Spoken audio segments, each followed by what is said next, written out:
মৃত্যুর আগ মুহূর্তে দুহাত প্রসারিত করে পুলিশের বন্দুকের নলের সামনে বুক চিতিয়ে দাঁড়িয়ে থাকা এক তরুণ এবং সেই দৃশ্যই যেন বদলে দিয়েছিল একটি দেশের পট পরিবর্তনের ইতিহাস।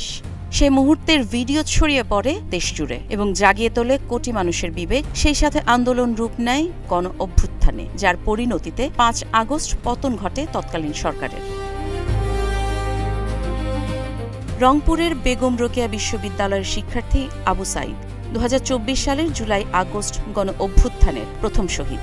বৃহস্পতিবার বহু প্রতীক্ষিত সেই হত্যাকাণ্ডের রায় ঘোষণা করেছে আন্তর্জাতিক অপরাধ ট্রাইব্যুনাল।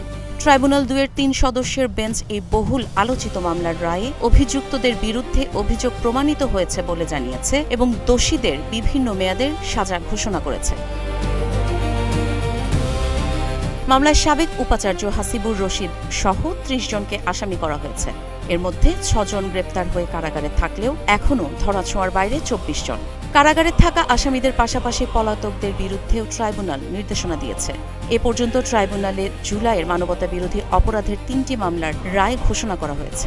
এর মধ্যে একটি মামলায় শেখ হাসিনাকে মৃত্যুদণ্ডের রায় দেওয়া হয়, পলাতক মশিউর ও আসাদুজ্জামানের ১০ বছরের কারাদণ্ড দেওয়া হয়। একটি ভিডিও, একটি মৃত্যু আর একটি জাতির জেগে ওঠার গল্প। আজকের রায় শুধু একটি মামলার নিষ্পত্তি নয়, এটি ছিল ন্যায় বিচারের প্রত্যাশায় থাকা আবু সাঈদের পরিবার এবং লাখো মানুষের অপেক্ষার বহুল কাঙ্ক্ষিত জবাব। রক্তে লেখা ইতিহাস কখনো মুছে যায় না। আজকের রায় সেই ইতিহাসেরই এক নীরব সাক্ষী হয়ে থাকল। কাজী ইশরাত জাহান দৃষ্টি, নাগরিক প্রতিদিন।